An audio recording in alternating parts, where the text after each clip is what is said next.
Hello everyone, welcome back to it's me Lalitha kitchen. ఈరోజు curry వచ్చేసి ఆలు cauliflower curry. కొంచెం వెరైటీగా ట్రై చేశాను. టేస్ట్ మాత్రం అదిరిపోయింది. ఇష్టం లేని వారు కూడా ఇష్టంగా తింటారు. ముందుగా కాలీఫ్లవర్ నీట్గా కట్ చేసుకొని మంచిగా క్లీన్ చేసుకొని పక్కన పెట్టుకోండి.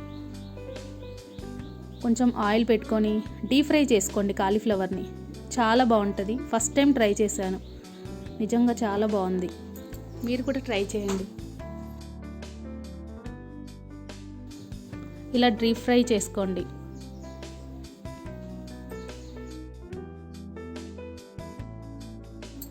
ఇలా గోల్డెన్ కలర్ వచ్చేంత వరకు డీప్ ఫ్రై చేసుకొని పక్కకు పెట్టుకోండి.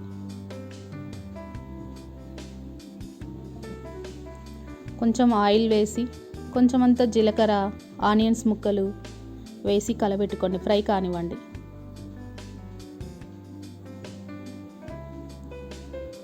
ఆలుగడ్డ ముక్కలు కట్ చేసి పెట్టుకొని ఆలు ముక్కలను కూడా వేసేయండి.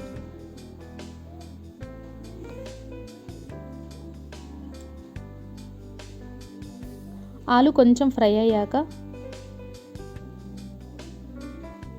ఇలా కొంచెం అంతా ఫ్రై అవ్వాలి.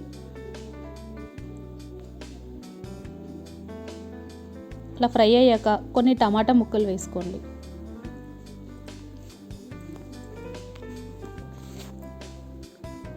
ఒక 2 మినిట్స్ అలా ఉంచితే అవి మగ్గిపోతాయి.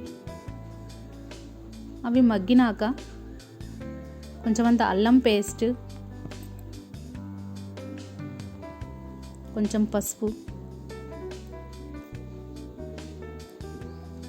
కారం, సరిపడినంత కారం వేసుకోండి.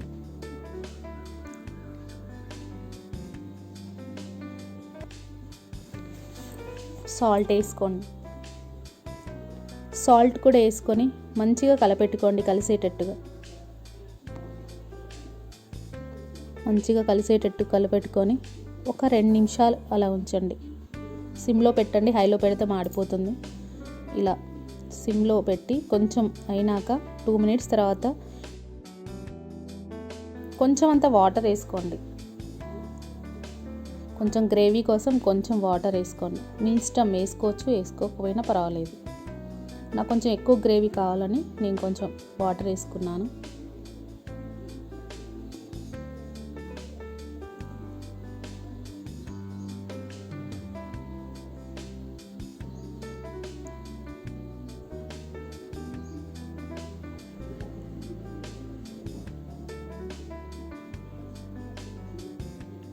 అలా ఒక 2 మినిట్స్ అలా ఉంచేసేయండి. తర్వాత కాలీఫ్లవర్ వేసుకొని కలపెట్టుకోండి. ఆ వీడియోని తీయలేదు, స్కిప్ అయిపోయింది. అలా మనం డీప్ ఫ్రై చేసుకున్న కాలీఫ్లవర్ వేసి అలా కలపెట్టుకోండి. అంతే, ఒక 1 మినిట్ అలా ఉంచేసుకొని ఆఫ్ చేసుకుంటే సూపర్గా ఉంటుంది టేస్ట్. తప్పకుండా ట్రై చేయండి. టేస్ట్ మాత్రం చాలా అంటే చాలా బాగుంటుంది. Thank you for watching. Please like, comment, share, subscribe my channel.